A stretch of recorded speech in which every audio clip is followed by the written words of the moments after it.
Hey everyone, Happy New Year, and we want to say Happy New Year and welcome to the very first Radiotopia Presents of 2024. It's a series that we are truly excited about. It's called Shocking, Heartbreaking, Transformative. Now, this is from documentarian Jess Shane, who put out an open call on Craigslist and then worked with 4 strangers to explore the standard rules that documentarians and journalists use to tell their subject stories. So this series gets into all sorts of questions about what happens when people's real lives are collected, edited, and consumed. The show pulls back the curtain on what goes on behind the scenes of your favorite nonfiction shows. And then it turns in on itself and some really interesting twists and turns along the way in the making of the show. I've gotten to know Jess a little bit over the making of this show. Every time I chat with her, there's a new wrinkle to this story. It is really incredible. So go check out the new Radiotopia Presents series, Shocking, Heartbreaking, Transformative. It is out now on your favorite podcast platform.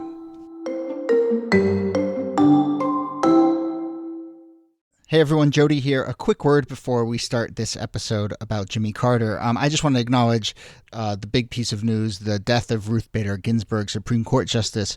Obviously a massive piece of news, something that will have big implications for decades to come, potentially. And, we're putting out a regular episode, but I didn't want to put it out without acknowledging that news. And also to point out that we have done an episode about Ruth Bader Ginsburg. So if you haven't heard it, go back in the archives and check it out. It was a conversation with Dahlia Lithwick, and I thought it did a really good job. I learned a lot, really summing up her political evolution and really what made her a remarkable Supreme Court justice and political and cultural figure. So go check that out. Anyway, here we go. Hello and welcome to This Day in Esoteric Political History from Radiotopia. My name is Jody Avirgan. This day, September 20th, 1976, a few weeks before Election Day, Democratic candidate Jimmy Carter gave a wide-ranging interview in Playboy magazine. In it, among other things, Carter said this, and I'm just going to read you kind of the full quote, but Carter says, "Christ said, 'I tell you that anyone who looks on a woman with lust in his heart already has committed adultery. I've looked on a woman with lust. I've committed adultery in my heart many times. This is something that God recognizes I will do, and I have done, and God forgives me for it.'" Now, Carter had given an interview with, of all people, Doris Kearns Goodwin around the same time and said similar things. And we found out many years later that Kearns Goodwin decided not to publish those comments. But then Carter gave an interview with Playboy not long after and said similar things. And Playboy did publish those comments. And let's just say that those particular quotes, people kind of lost their mind. And they did so in really interesting ways, where people were able to project a lot of their ideas about who Carter was, what religion meant at that moment, modern politics, onto what they heard in that interview. So let's discuss Carter's comments about lusting in his heart. I'm joined, as always, by Nicole Hemmer of Columbia. Hello, Nikki. Hello, Jody. And back on the show with us, a repeat guest. Very excited to have her on, historian Alexis Coe, author of the New York Times bestseller, You Never Forget Your First. Alexis, thanks for joining us. Thank you for having me. And you're going to be on this episode and next episode, and I will say that obviously Carter and lusting this episode. Next episode, you're going to be talking about another kind of, I think you're on the unexpected sides of famous presidents beat, which is sort of your beat, right? And so I think we've got you lined up nicely here. So, I don't know where you want to start, Alexis, on the quote itself or the reaction, as I mentioned, but do give us a sense of how big a deal these comments were coming a few weeks before this election. It was a huge deal because there was still somewhat of a division between personal and public life. This was the sort of thing that maybe you would hear from another party. You're not expecting to hear it from Carter himself. If you think about it now from all this, time that we have and perspective, it's perfectly Carter. He is a really authentic person. But to 1970s America, when everything is changing and people are really afraid of the sexual mores of the youth and they're freaking out about it, this is terrifying to people and shocking. Remember, this is supposed to be someone from the South, a good boy who is, definitely a Democrat, but he is religious. That's something he confesses to his religious leader, not the general public. Yeah, I mean, Carter was a Sunday school teacher. So part of this, I'm like, this sounds like such a Sunday school teacher thing to say. And the sentiment itself sounds corny. Like, it seems like he's such a square, but he's saying it to Playboy magazine. So there's a lot of mixed messaging going on in this moment. Well, that's the sort of Rorschach test like that I get from this moment, where some people thought, oh, here's Carter going out of his way to show how pious he is by talking about how even he feels guilty about lusting in his heart, which I think to a lot of people would just not seem like a huge deal. And then other people just saying, like, even engaging with this and even doing it with Playboy magazine feels like he's betraying this sort of pious image. So it kind of people took away what they wanted to take away. I will say, we should say, Playboy magazine, people read it for the articles. I know that's the joke, but like, this is a moment in America where Playboy magazine has cultural cachet. So it is a legit journalistic enterprise here, though I suppose, Alexis, it was also Playboy magazine that probably made people freak out too, right? Well, there are two things going on in my mind when I'm hearing you two talk, and I agree with everything you said, but Nicole mentioned, this sounds like something that you would hear in Sunday school. I went to Carter's Sunday school. I heard him talk about it. And so when you said that, I was suddenly remembering what he talked about. And he was talking about how angry he was at God because his grandson had cancer. And this was in, the last 5 years or so. So he's an older man talking about his relatively young grandson, I think, who was in his late 20s, early 30s. And he said, it's okay to be mad at God. I'm mad at you, God. Say it.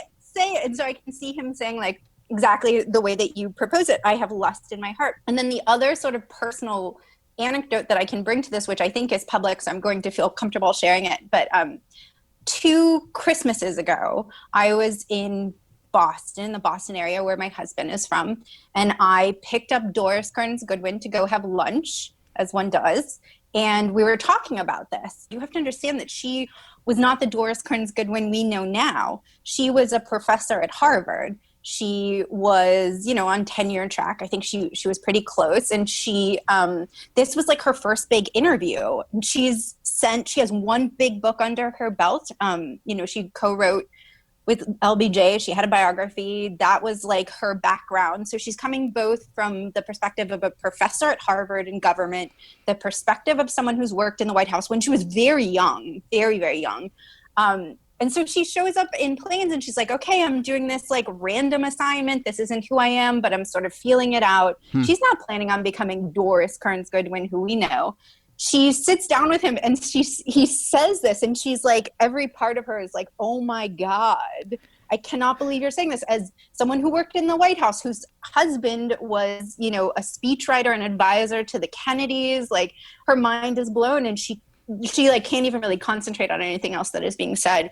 Goes home and discusses it. So it's not like she doesn't know when it happens, how unprecedented it is. And the reason we were even talking about this is I used to whenever I see her, I love just to give her rapid fire questions, because obviously, you have some time with her.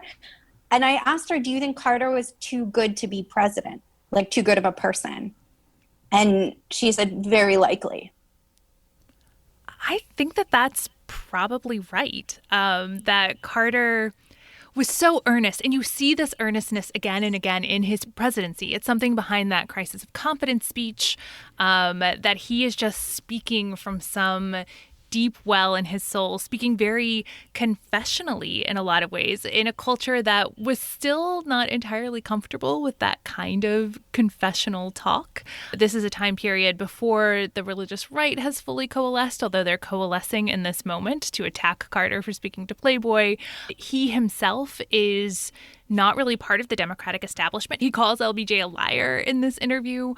He's not somebody who has the kind of polish of a national politician. He'd been governor of Georgia, but that's very different than being a senator or a vice president or something. So I think a lot of that genuine Carterness comes through, for better or worse. Yeah, I mean, just look at the two times, I sort of hate to admit it, the two times we've talked Carter on this podcast are when he splashed some water at a rabbit and it became a huge thing. And this moment here, but it shows that, what his authentic self just kind of doesn't fit into the changing world or whatever. I do want to talk a little bit, I mean, Niki, your point about the way the religious right coalesced and reacted, and just in general, how this played into the election itself. I mean, it's a presidential election. You would expect the opposition to jump on this. But, Ford ran an ad in which I think where he had, the cover of Playboy contrasted with him on the cover of Newsweek. Vice President Rockefeller said, "I'd never thought I'd see the day when Christ's teachings were discussed in Playboy." So, how much does the right jump on this? And I guess, can we say, does this have any effect on the election itself? Well, first of all, you've got to go hunting where the ducks are. And so if you're going to speak directly about sin, it does seem like Playboy magazine is a good place to spread Christ's message. Look, it's an odd decision that he makes, and he's still being defined to the public. And I think, you see his polls go down in the aftermath of this. And is this the only thing driving it? Probably not. But if it's one of the few things that people have heard about him, they might not be sure exactly how to assess him. So I think it does ultimately hurt him in this moment because he had a pretty big lead in the polls. The Republican brand was so bad. We're talking like 2 years after Nixon had resigned. So the fact that it ends up being a kind of close election is itself a little shocking. But yeah, I mean, it has an impact on him, and it starts to get the religious right organized. They're going to organize a lot more during Carter's administration, and by 1980, they're going to be a genuine political force on the right who help Ronald Reagan into office. But, in 76, Carter was the one who was the professed born-again Christian Sunday school teacher, and the religious vote was, especially the white evangelical vote, was pretty split in 1976. Mm-hmm. And so you see the religious right trying to pry some of those people away from Carter. What Nicole said, which I think is absolutely true, is you have to remember that at this point, the Republican Party is going to be out of power for far more years, and they are still reeling from Watergate. So it's not like they have so much credibility, but they are, when it comes to moral issues at least. But it does tell them what they need to do, which is exactly as Nicole described. And we see a strange marriage, right? Because it's not just that the religious right is really gaining momentum and power, but we also see people like Newt Gingrich figuring out that it's also a good thing to come out and say things exactly as you want them, just like Carter did. Like what we see in Trump now is very much the roots of that are in Newt Gingrich. And we see all these things happening in the 70s and 80s. Yeah, if you take a step back, too, you can also see the way that pop culture and the presidency are starting to become more and more entangled. So 1975 is when Saturday Night Live premieres, and President Ford is immediately caught up with that. 76 in the Playboy interview. You just start to get more and more of this entanglement of pop culture and the presidency, and not everyone really knows what to make of it. Like, what do you make of Bill Clinton answering a boxer's brief question on MTV? Like, people aren't yet sure, but it does seem like the folks who are embracing the pop culture impact are doing the best in these elections. I think that both candidates, as all candidates do, have plenty of missteps on the campaign trail. But the thing that really changes something like that for a candidate is your ability to own it in different ways. And so for Carter, when he says there's lust in my heart, I have thoughts about other women, he can really talk about it authentically, even if it's not necessarily what everyone wants to be hearing right now. When Ford or someone else makes a mistake, let's say about international relations or something of that kind, and just sticks to the answer, can't really think of another way to explain it or think of a better answer, turn it around, that's when they lose. And so I think that's why, sure, everyone remembers this moment and everyone talks about it when you talk about that campaign, but it hasn't defined him. And of course, the ability to spin or authentically own your sins is also something that Trump has been excellent at. Yeah, so I wanted to ask if you see any parallels today on that front. So you want to expand on that, how Trump has sort of owned his sins in I don't know if we want to say Carter-esque. I don't think many people frame it that way.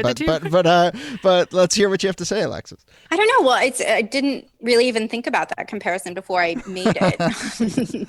So wonderful for me. I will just say that I think this is really interesting, actually, because Carter, again, is this authentic religious person, this person that we claim we always want to be in the Oval Office, we being the collective, at least when you look at the news and you listen to what voters have to say. And he was very open about his struggles and consistent in his actions. It wasn't just telling, it was showing. We see something very different when it comes to religion and Trump, of course. But we also just see him saying, this is how it is. Right. And we see the religious community happy to have someone in power. Right. I think we also see this growing public comfort with the personal failings of presidents. Now, Clinton gets sort of snared in it because he isn't being very honest about the personal failings and peccadillos that he has. But when it comes to somebody like George W. Bush, talking about like being an alcoholic, having done drugs before, Barack Obama talking about having done cocaine and pot and those kinds of things, that there just has been this sort of easing of judgment around particularly things that are seen as personal failings, and I suppose now in some corners around all sorts of failings, but that there is a kind of public forgiveness and a confessional way of speaking that presidents have embraced that has worked out, I think, to their benefit. I don't know if it's forgiveness or it's just quite clear. It's quite clear that it's all kind of BS, right? So, I mean, I think that there's also a sort of cynicism that has been accepted. And so, just to bring this back to these comments and start to wrap up here, I mean, I will say that Carter he gets asked about this every once in a while, and he's never sort of wavered. And he's always said, that was my authentic self in the way that we've been discussing. He has also said he thinks it really did hurt him in the South and made the election a lot closer than it would have been. But, he continues to just sort of own those words. All right, we're going to leave it there. Thank you, Nicole Hemmer, as always. Thanks, Jody. And thanks to you, Alexis Coe. Thank you to both of you. And Alexis will be back with us for one more episode, another side of a president that you may not have expected. This Day in Esoteric Political History is a proud member of Radiotopia from PRX. Our researcher and producer is Jacob Feldman. Brittany Brown is our other producer. Follow us on social media. We're posting a bunch of stuff on Twitter and Instagram every day at thisdaypod. Keep sending us emails, thisdaypod@gmail.com. My name is Jody Avirgan. Thanks again for listening, and we'll see you soon.